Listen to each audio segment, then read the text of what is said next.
है दोस्तों, कैसे हैं आप सब। उम्मीद करता हूँ सब बढ़िया होगा दोस्तों। वेल फ्रेंड्स, दुनिया में कई ऐसी जगह है जहाँ पर आप जाकर अपना क्वालिटी टाइम बिता सकते हैं। जनरली अपने देश भारत से अगर ज्यादातर लोग देश के बाहर जाते हैं तो वो यूरोप ही जाते हैं। लेकिन क्या आप जानते हैं, हमारा पड़ोसी मुल्क चीन भी कम खूबसूरत नहीं है। ये बात सच है कि इस समय हमारे रिश्ते इस देश से बिल्कुल भी ठीक नहीं है। ये बात भी सच है कि इस देश से ही एक बीमारी फैली है जिसने पूरी दुनिया की हालत खराब कर दी है। लेकिन दोस्तों, जब बात होती है टूरिस्ट प्लेसेस की, तो चीन भी अपनी खूबसूरती के लिए जाना जाता है। चीन में बहुत सी ऐसी जगह है जहाँ पर आप मस्ती कर सकते हैं, अपना समय बिता सकते हैं। आज की इस वीडियो में हम सैर करेंगे चीन की खूबसूरत जगहों की। बस आपसे एक रिक्वेस्ट है, इस वीडियो को एंड तक जरूर देखिएगा। Terracotta army. दोस्तों, अब जो हम चीन की एक और शानदार जगह को दिखाने जा रहे हैं, आप उसको गौर से देखिएगा। दुनिया के 7 अजूबों के बारे में तो हम सभी जानते हैं, लेकिन 8वें अजूबे के बारे में अगर पूछा जाए तो शायद कोई ना बता सके। ऐसे में मैं आपको बता दूं, ऑफिशियल तौर पर तो नहीं, लेकिन चीन के टेराकोटा म्यूजियम को दुनिया का 8वां अजूबा माना जाता है। इस म्यूजियम में 2000 साल पुरानी 8000 सैनिकों, 130 रथ और 520 घोड़ों और 150 घुड़सवारों वाली आर्मी की प्रतिमाएं मौजूद हैं। टेराकोटा आर्मी की खोज 29 मार्च 1974 को हुई थी, जब कुछ किसान कुआं खोद रहे थे। इस दौरान सैनिक की वर्दी पहने मिट्टी की एक प्रतिमा मिली। इस सूचना के मिलते ही जब सरकार ने इसकी खुदाई करवाई तो हजारों की संख्या में ऐसे सैनिक मिले जिन्हें टेराकोटा वॉरियर्स कहा जाता था। दरअसल टेराकोटा आर्मी चीन के पहले सम्राट किन शी हुआंग की सेनाओं को दर्शाने वाली टेराकोटा की मूर्तियों का एक संग्रह है। बताया जाता है कि किन शी हुआंग सिर्फ 12 साल की उम्र में ही चीन के शासक बने थे। उसने अपने साम्राज्य की सुरक्षा के लिए एक ऐसी आर्मी का गठन किया जो किसी भी सेना पर भारी पड़ जाती थी। इस सेना को टेराकोटा आर्मी कहा गया है। इतना ही नहीं, हुआंग ने ही चीन की दीवार को बनवाया ताकि बाहरी आक्रमणकारियों से साम्राज्य की रक्षा करते हुए दुश्मनों को मुंह तोड़ जवाब दिया जा सके। इतिहासकारों की माने तो उन्होंने खुद को अमर करने के लिए 7 लाख मजदूरों से इस भूमिगत शहर का निर्माण करवाया, जिसे उन्होंने अपनी समाधि के तौर पर चुना था। ऐसा कहा जाता है कि हुआंग का शरीर इस मकबरे में दफन है। हालांकि पारा की अधिकता के कारण इस मकबरे की खुदाई नहीं हो सकी। इतिहासकारों की माने तो मकबरे के अंदर जिस तकनीक का इस्तेमाल किया गया है वो एलियन तकनीक है। इस जगह पर जब आप जाते हैं तो आपको लगता है मानो आप दुनिया के किसी और ही हिस्से में आ गए हों। Cruising the Li river Guilin. दोस्तों, क्यों चीन को कई लोग दुनिया के सबसे खूबसूरत देशों में से एक मानते हैं, आज मैं आपको बता दूं। आप देखिए कैसे इस नदी में बोट पर लोग चल रहे हैं। आप देखिए यहाँ का व्यू कितना खूबसूरत है। माना जाता है कि ये सबसे खूबसूरत कंट्री साइड का नजारा है। इस नदी में स्पेशली बोटिंग करने के लिए हजारों की संख्या में लोग आते हैं। यहाँ के लोकल लोगों को पता है कि उनकी main source of income tourists हैं, तो इसलिए एक एक टूरिस्ट का यहाँ पर जोरदार तरीके से स्वागत किया जाता है। आप अपनी फैमिली के संग इस जगह पर आ सकते हैं। यकीन मानिए, आपको बहुत मजा आएगा। ज़ेंगजीजाई नेशनल फॉरेस्ट पार्क। दोस्तों, आपको हॉलीवुड फिल्म अवतार तो याद ही होगी, वहीं जेम्स कैमरून वाली, जिसने दुनिया भर में कमाई के सारे रिकॉर्ड्स तोड़ दिए थे। इस फिल्म में जिस तरह के अद्भुत दृश्य कैमरून ने रचे थे, उन्हें भूलना कतई भी आसान नहीं है, खासकर पहाड़ों के दृश्य। लेकिन क्या आप जानते हैं कैमरून को अपनी फिल्म के लिए ऐसे पहाड़ों की रचना की प्रेरणा कहां से मिली थी? मैं बता दूं, वो मिली थी चीन के हुनान प्रांत में स्थित ज़ेंगजीजाई नेशनल फॉरेस्ट पार्क से, जो चीन का एक दर्शनीय और शानदार पर्यटन स्थल भी है।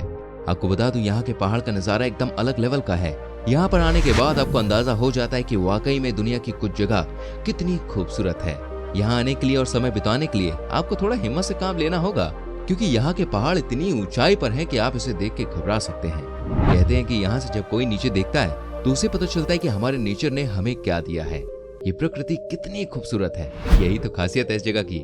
तो जब भी आपको मौका मिले ना, आप यहाँ एक बार होके आइएगा। Glass bridge. दोस्तों, आपने दुनिया में तरह तरह के पुलों के बारे में सुना होगा, या हो सकता है आपने देखा भी हो, लेकिन आज जो मैं आपको दिखाने जा रहा हूँ ना, वो सबसे अलग है। ये भी इस देश का बड़ा टूरिस्ट अट्रैक्शन है। चीन का ये ब्रिज पूरा का पूरा ग्लास का बना हुआ है, जो 300 मीटर ऊंचा और 430 मीटर लंबा है। 2016 में जब इसे खोला गया तब ये दुनिया का सबसे ऊंचा और सबसे लंबा ब्रिज था। हालांकि ये सबसे कम समय तक खुला रहने वाला ब्रिज है। जब इस ब्रिज से नीचे देखते हैं तो आपको ऐसा लगता है कि मानो आप आसमान में ही चल रहे हैं। कई बार इसके ग्लास क्रैक कर जाते हैं लोगों को डराने के लिए। इस ब्रिज पर चलना सबके बस की बात नहीं है, लेकिन इतना श्योर है कि यहाँ पर भी हजारों की संख्या में टूरिस्ट आते हैं। साथ ही दोस्तों, आपको बता दो, इस ग्लास ब्रिज की खासियत ये है कि जब आप इस पर वॉक के लिए जाते हैं तो आपका कॉन्फिडेंस बहुत ज्यादा बढ़ जाता है। तो भाई, अगर आपको अपना कॉन्फिडेंस बढ़ाना है तो इस ग्लास वाले ब्रिज की यात्रा पर जरूर जाएं। वैसे आपकी नॉलेज के लिए बता दूं, हमारे देश के बिहार में भी ग्लास ब्रिज का निर्माण किया गया है। ये किया गया है राजगीर में, जो कि बहुत ही शानदार है। Research base of giant Panda breeding in Chengdu. दोस्तों, चीन गए और पांडा से आपकी अच्छी खासी मुलाकात नहीं हुई तो भाई बात कैसे बनेगी। मैं आपको बता दूं आपको कहाँ जाना है। आपको हर बड़े शहर में बड़ा सा जू मिल ही जाएगा, लेकिन अगर आपको पांडा से मिलना है तो research base of giant panda breeding Chengdu जाने की जरूरत है। ये बहुत ही कमाल की जगह है। यहाँ पर जो भी जाता है ना, वो पांडा के एक एक पल को अपने कैमरे में कैद कर लेता है। यहाँ आपको देश के सबसे बड़े और सबसे अट्रैक्टिव पांडा देखने को मिल जाते हैं, तो आप अपनी फैमिली के संग इस डेस्टिनेशन पर जा सकते हैं अगर आपको देखना है। The classical gardens of Suzhou Jiangsu. दोस्तों, इस गार्डन की जितनी भी तारीफ की जाए ना उतना कम है। ये कमाल की जगह किसी को भी अपना दीवाना बना दे, क्योंकि चीन का सबसे खूबसूरत पार्क यही है। एक ऐसा गार्डन जो कि पूरी तरह से नेचुरल है, जहाँ पर बीच से झील निकलती है। जब आप इस गार्डन की यात्रा पर निकलते हैं ना, तो आपको लगता है मानो यहाँ देखने के लिए वो तमाम चीजें हैं जिसे आप कभी देखना चाहते थे। यहाँ की हरियाली आपके दिल को खुश कर देगी। यहाँ के फ्लावर्स भी बहुत ही कमाल के होते हैं, और सबसे अच्छी बात यह है कि यहाँ पर आपको शांति मिलती है। ये गार्डन शहर से दूर है, और यहाँ आपको ऐसा एक्सपीरियंस मिलेगा कि मानो आप एक अलग दुनिया में आ गए हैं। सबसे ज्यादा यहाँ पर न्यूली शादीशुदा लोग आते हैं और क्वालिटी टाइम बिताते हैं। सबसे अच्छी बात है कि इसे यूनेस्को वर्ल्ड हेरिटेज साइट में गिना जाता है। अब आप समझ ही गए होंगे कि ये जगह कितनी खूबसूरत है। टियानमेन माउंटेन। दोस्तों, यहाँ दुनिया की सबसे लंबी यात्रा केबल कार है, जो आपको झांगजियाई शहर के बाहरी इलाके से यहाँ तक लेके आती है। करीब 8.25 किलोमीटर की इस यात्रा के दौरान पहले आप फैक्ट्रीज देखते हैं, फिर पहाड़ देखते हैं, और करीब 30 मिनट बाद आप खुद को चट्टानों और हरे भरे ढलानों से घिरा हुआ पाते हैं। यहाँ थोड़ी थोड़ी देर में ही सीन्स बदलते रहते हैं। कुल मिलाकर ऐसी जगह आपको शायद ही दुनिया में कहीं और देखने को मिले। The summer palace Beijing. अब मैं आपको दिखाता हूँ यहाँ की एक और ऐसी खूबसूरत जगह जो हद से ज्यादा खूबसूरत है। आप जानते हैं इस डेस्टिनेशन का नाम समर पैलेस ही क्यों पड़ा? दोस्तों, बात यह कि यहाँ के राजा इस महल में रहा करते थे। आप देखिए इस महल के लोकेशन को, आपको समझ में आ जाएगा क्यों इसे सबसे खूबसूरत जगहों में से एक माना जाता है। ये शहर से थोड़ी अलग है, एकांत में बनी हुई है, लेकिन इतना तो तय है कि ये बहुत ही खूबसूरत जगह है। इस महल के चारों तरफ पानी है। कहते हैं कि जब यहाँ गर्मी पड़ती थी तब यहाँ के राजा अपने इस महल में आते थे और अपना समय बिताने के लिए वो यहाँ रुकते थे। यहाँ पर आप बोटिंग भी कर सकते हैं, और जब आप यहाँ जाते हैं तो आपको हजारों की संख्या में टूरिस्ट दिखते हैं। The forbidden city and the imperial palace Beijing. दोस्तों, यह है चीन देश की सबसे इंपॉर्टेंट और हिस्टोरिकल बिल्डिंग। यहाँ पर हर समय लोकल लोगों का और टूरिस्ट का तांता लगा ही रहता है। अगर आप चीन के इतिहास के बारे में जानकारी लेना चाहते हैं तो आपको यहाँ जरूर आना चाहिए।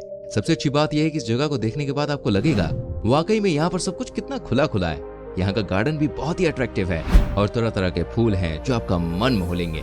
तो दोस्तों, जब भी मौका मिले इस जगह पे आप जा सकते हैं। हैंगझोउ लेक। दोस्तों, इसे चीन की धरती पर स्वर्ग के रूप में बनाया गया है। ये झील शांति का एक प्रतीक है, जिसमें विचित्र पैगोड़ा और चीन शैली के धनुषकारी पुल है। यहाँ की सुंदरता देखकर आप दंग रह जाएंगे।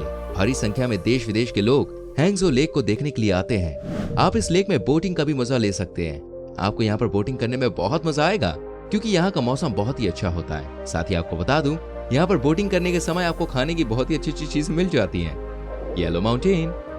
वेल दोस्तों, येलो पर्वत चीन के सबसे अच्छे 3 राष्ट्रीय उद्यानों में से एक है। ये अपनी विषम आकार की चट्टानों और अजीबोगरीब चीड़ के पेड़ों, बादलों के समुद्र और गर्म झरनों के कारण चीन में सबसे अधिक चित्रित और छायांकित पहाड़ हैं। यहाँ का नजारा सबसे अलग है। कहते हैं यहाँ पर जो भी एक बार जाता है ना, वो इस जगह को कभी भूल नहीं पाता है। यहाँ पर भी आपको कई सारे पर्यटक नजर आ जाएंगे। बहुत सारे लोगों को इसके बारे में पता ही नहीं है, लेकिन ये वाकई में कमाल की जगह है। आप इस जगह जाएं तो बहुत मजा आएगा आपको। ज़ेंगजियाजाई ग्रैंड कैंयन।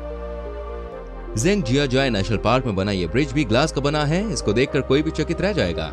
जमीन से 980 फीट ऊंचाई पर बना ये ब्रिज नेशनल पार्क की 2 पहाड़ियों के बीच बना है। इस पुल की लंबाई 1410 फीट है और चौड़ाई है 19 फीट। इसके ऊपर से खड़े होकर देखने पर पूरा नेशनल पार्क साफ साफ नजर आता है। इसकी एक और खासियत ये है कि इस पर एक साथ 800 लोग खड़े हो सकते हैं। मोगा केव्स। दोस्तों, कहा जाता है कि मोगा की पहली गुफा एक बौद्ध भिक्षु लियोन ने बनवाई थी। उसके पास 1000 बुद्ध की दृष्टि थी। ये बहुत ही खूबसूरत जगह है। अगर आपको धर्म के बारे में, यहाँ की संस्कृति के बारे में जानना है ना, तो इससे अच्छी जगह हो ही नहीं सकती। तो दोस्तों, चीन की यात्रा पर आप जब भी जाएं तो यहाँ पे आप जरूर जाएं। यकीन मानिए, आपको यहाँ बहुत मजा आएगा। चीन के संग कंट्रोवर्सी जरूर है, लेकिन है तो अपना पड़ोसी। इस बात को भी इग्नोर हम नहीं कर सकते हैं। तो दोस्तों, ये थी चीन की कुछ शानदार जगह जहां आप घूम सकते हैं। अगर आप हमारी वीडियो देख रहे हैं यूट्यूब पर तो प्लीज चैनल को सब्सक्राइब करें, बेल आइकन प्रेस करें, और अगर देख रहे हैं फेसबुक पर तो पेज को फॉलो करना बिल्कुल भी ना भूलें। मैं मिलूंगा आपसे अगली वीडियो में। Till then bye bye, take care, मेरी चैट।